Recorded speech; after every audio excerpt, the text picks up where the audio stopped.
welcome back to my YouTube cooking show. I am so excited for this episode. Today I am sharing with you my 5 must-have matcha recipes. Matcha is probably like my favorite ingredient ever. I cannot go a day without my matcha latte. And matcha is also really versatile. You can add it to your recipes to really elevate them to the next level and really make them so comforting and zen and all around just wonderful. Not only do I love matcha for its taste, but it also has so many health benefits. It's packed with antioxidants, it promotes alertness and helps maintain energy levels, which is way better than coffee, by the way. And it's associated with a decreased risk of heart disease. It can lower anxiety, it can boost your immune system, and it improves your skin. So all around, I don't see why people aren't incorporating more matcha into their diet because it literally is like the miracle powder. So this wonderful ingredient can be enjoyed in so many ways, but I'm gonna be starting with the #1 way that everyone loves to enjoy it, which is a matcha latte, because you need to know how to make a matcha latte the right way. So let's get started. I feel like a lot of the times people are making matcha lattes and they think they don't like them, but it's actually probably because you're not making them right. So I'm gonna be showing you the exact ratios that you need for a luscious, creamy, delicious matcha latte so that you can enjoy every time, every day. Basically, when you're making a matcha latte, the quality of your matcha is going to make a big difference, because if you're picking a low quality matcha, then it's going to be really bitter in taste, and that's probably why you think that you've never liked a matcha latte. So I'm going to share with you 3 tips for how to select a good matcha. So first, you want to look for a matcha that says ceremonial grade. This is your #1 indicator that it's a high quality matcha without actually tasting it. The second is you want to look for a bold green color. The third is that it should foam with ease as you whisk. The second tip for making a good matcha is to make sure that you have the right tools. A matcha whisk will really help you achieve that smooth drink without any clumps. Nobody wants to be drinking a matcha latte that is clumpy. This little tool will help you achieve that. #2, pick a flat bottom bowl. You have no idea how much this little tip is going to help you. A flat bottom bowl really ensures that you're going to be able to reach the powder and remove any of those clumps that have formed at the bottom and make sure that you whisk them out. And #3, get yourself a milk frother. You can use either a plug-in milk frother like this one, or you can use a wand on your coffee machine. I have tried a handheld whisk, and honestly, it's not my favorite. They never really seem to work for me, and I just find that these versions are way better. The third tip on making a good matcha latte is knowing your ratios. So here is how we make a matcha latte. We're gonna start with 1 teaspoon of matcha powder, and we're gonna start with a 1/4 cup of hot water. This is a really nice ratio for whisking. So I am whisking in a zigzag pattern because it's really efficient in breaking up any clumps of matcha that might be hanging around. It's a lot more effective than whisking in a circle. And as you can see, this is a really good quality matcha because we've got that beautiful green foam on top. So let's add this to our cup. So I've actually got a little bit of matcha left in the bowl. There's that really nice foam that I was talking about, and I don't want to waste any of this matcha. So what I like to do is take my hot water, I'm going to pour a little bit into the bowl, and I'm going to just kind of swirl that around, and then we can add that to our drink. So I'm going to froth this milk over by my coffee maker. Like I said, you can do this in a plug-in one, but I like to do it the OG way.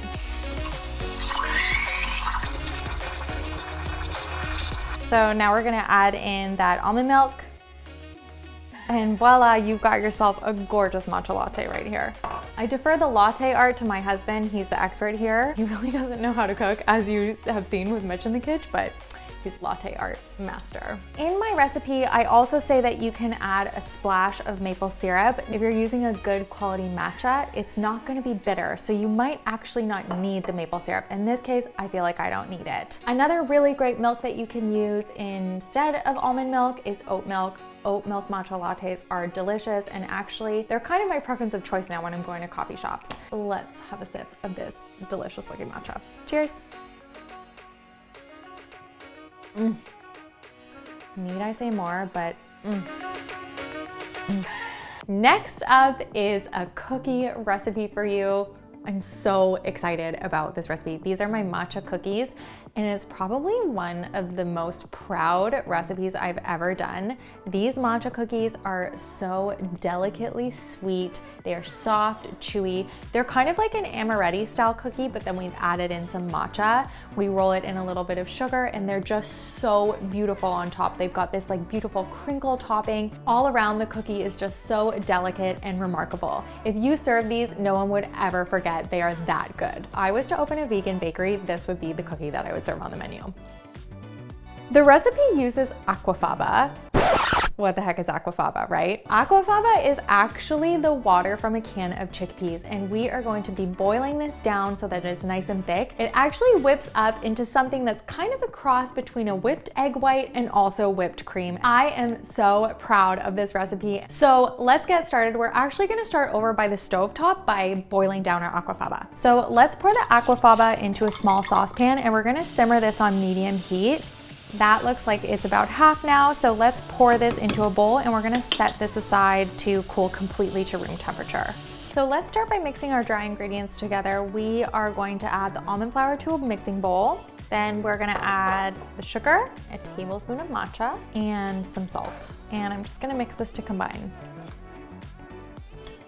And you can see it's such a lovely, gorgeous green color. And we're gonna work on whipping up our aquafaba. So we're gonna start by adding that cooled aquafaba and a little bit of cream of tartar. This is actually gonna act as a stabilizer. So the cream of tartar actually helps it get those stiff peaks and remain stiff. When we don't use the cream of tartar, it's a lot more difficult. And then we're gonna add in some almond extract and some vanilla. So let's mix this. I'm gonna start on low and I'm gonna increase to high. Now we're gonna whip this up into some stiff peaks.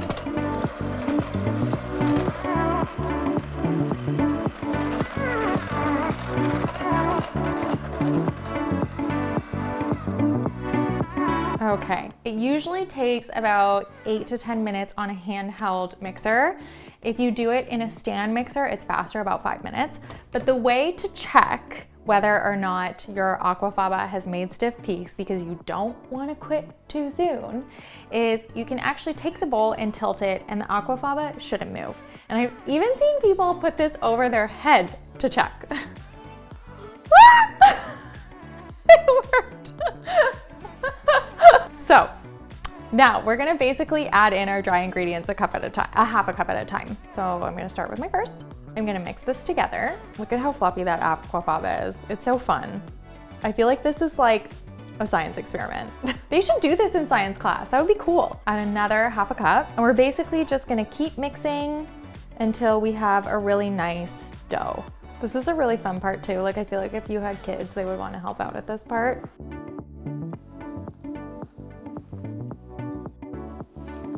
Okay, now I'm just gonna add in the rest of my dry ingredients. And you can see this is really starting to resemble a batter now. If I did throw in all the dry ingredients, it would kind of just deflate the aquafaba that we spent so much time whipping. So by slowly folding it in, we still have quite a lot of air in this cookie dough. Okay, I'm gonna chill this out in the fridge. Yum. Okay, so my cookie dough is chilled now. So next what I'm gonna do is I'm gonna take some granulated sugar and some icing sugar, and I'm gonna put them on 2 separate plates.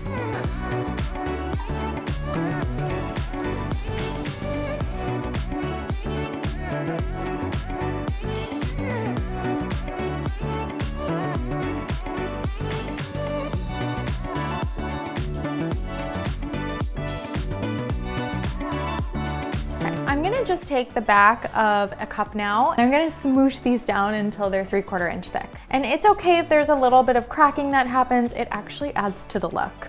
This episode is brought to you by IKEA. Okay, let's get these in the oven. Okay, these cookies smell amazing, and I think they're ready, so I'm just gonna check. Ooh. Oh my gosh, they're so pretty. I'm already so excited.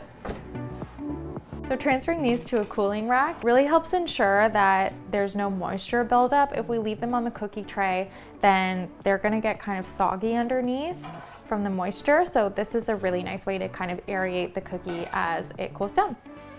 There. So these cookies are cooled so we can plate them and then dig in. Okay, I gotta taste one. These are unbelievably good. They're soft, they're almondy, they're matcha-y, they're just everything you could ever want in a cookie. And more. This is just like happiness in a cookie. So next we're gonna be making my matcha chia pudding. This is a really good recipe that you can have for breakfast or a snack. It's healthy, vegan, and gluten-free. I make this all the time. My son loves chia pudding, and because I like matcha, sometimes I'll even take his plain chia pudding and then just add a little matcha to make this recipe. I find that when we add matcha, it just really kind of elevates your chia pudding and takes it to another level. It feels really zen, and it just gives me like a really good vibe for starting the morning. So I eat chia seeds all the time. My favorite way probably is to have it as a chia pudding. Chia is just so good for you. It's full of omega-3s. It's also gluten-free because it's a seed, and it really helps with digestion. It just kind of is a good way to start the morning because it helps get things moving, if you know what I mean.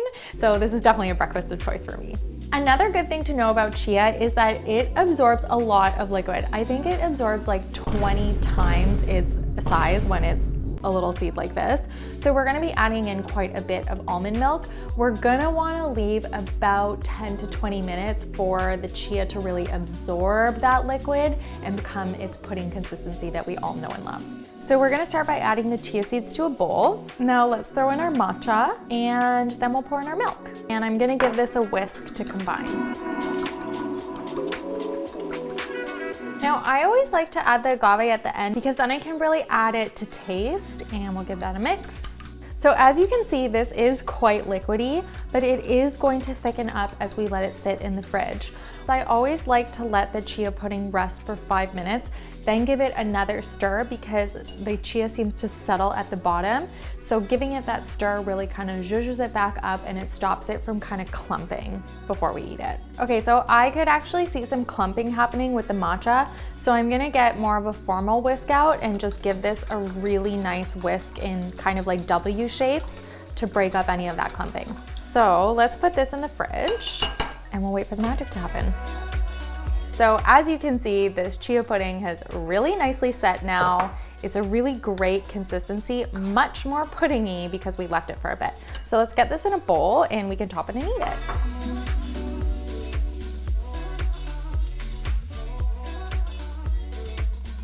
Okay, let's eat this.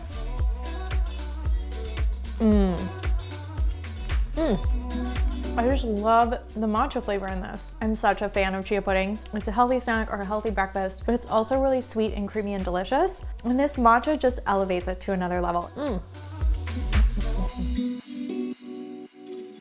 So next up, we are making my matcha nice cream. If you are wondering what the heck nice cream means, it's basically a vegan's way of saying banana ice cream. It's like the nice way to make ice cream. Instead of using milk, we use bananas. Nice cream is so nice and fluffy. As I said, it's vegan, it's also gluten-free, and it's definitely a healthy alternative to ice cream, so you can kind of feel good about eating like 4 cups worth. And then finally, we're adding matcha to our standard nice cream base. It just really elevates this nice cream. It makes it just feel so zen and calming. So let's start with our frozen bananas. We're gonna add this to our food processor. We're gonna put the lid on, and I'm just gonna pulse this a few times to break up the banana a little bit more.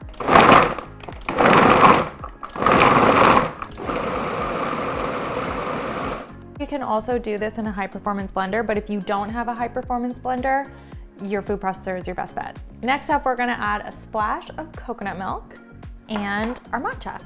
And now we're really just gonna blend this until it's like a smooth, soft serve style ice cream.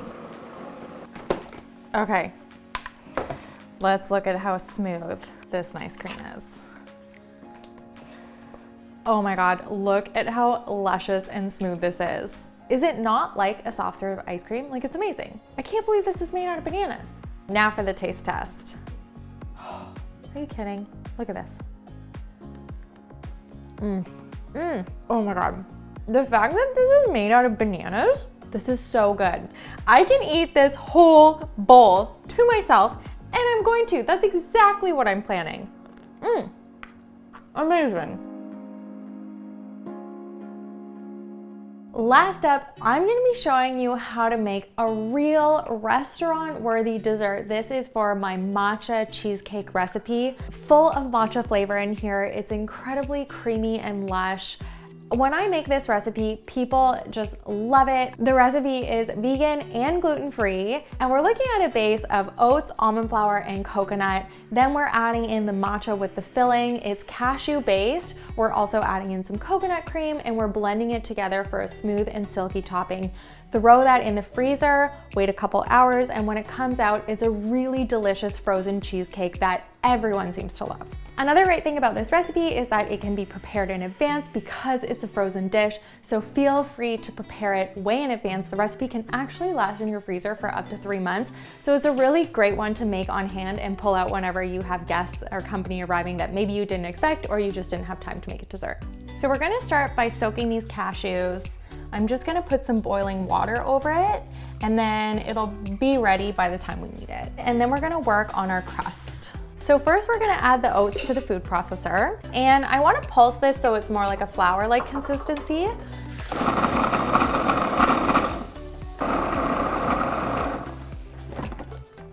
Okay, so you can see that has become a really nice flour texture, which is perfect. And we're gonna add in the ground almonds and the coconut, the cinnamon, and the salt. Let's put on the lid, give this a quick mix. That looks nicely combined. And then we're gonna add in our liquid ingredients. So we have some melted coconut oil and agave. Now let's mix this together. And we're looking for a nice soft plush dough. So you can see here that this is very dough-like in texture now, which is exactly what we're looking for. So let's put that to the side. I'm gonna grab my springform pan. I'm using a 7-inch for this recipe, but you can also use a 9-inch. The bigger the pan gets, the flatter the cake will be, but it still works really well. So one thing that's really helpful to do for this cake is to take a little bit of parchment paper. Oh, look at that, I finished it and it's the perfect size. I'm just gonna add this to the base. I'm gonna put this pan back together, close her up. I've just cut around the paper to remove some of the excess. And if you don't have a springform pan, you can totally do this in a normal round cake dish. Just cut a circle into your parchment paper to fit along the base of the bottom. And then another thing that could be really helpful is cutting the rest of the parchment paper into little strips and making these little flaps that you can then use to pull out the cake when you're done. So now we're gonna add our crust to the base. And I'm pretty much just gonna use my fingers to make a smooth base. So I'm really just kind of molding it to the bottom and pushing it down with my fingers so it's nice and compact. You can also use a spatula to make it really nice and smooth along the bottom. And I just really love this base with the mix of the oats and the coconut and the almond flour. I have done this recipe with just an oat base or just an almond flour base, but I find that this trio adds a really nice elevated flavor. I'm just gonna poke some holes into the bottom of this base because as this dough cooks, it's gonna release some steam and I don't want any bubbles forming, so this will allow that air to release without it lifting. Let's bake this. Let's open this can of coconut cream. And I need 3/4 cup. Let's put that aside. We're gonna start with our soaked and strained cashews. Add the coconut cream, our agave. We're gonna add some coconut yogurt, some lemon juice, a little bit of vanilla extract, some salt, and then finally the matcha. And now we can blend this together. Okay, now let's take a look. Oh my God, it smells so good. So there's a little bit of matcha on the side. I'm just gonna get that into the base and I'm gonna blend this again so it's nice and smooth.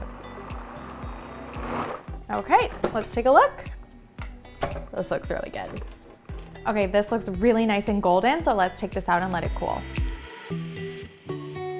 Look at that drizzle, oh yes. I'm just using my spatula to get all of that filling because this is all the goods. I'm gonna bang this against my countertop to release any air bubbles. And now we put it in the freezer.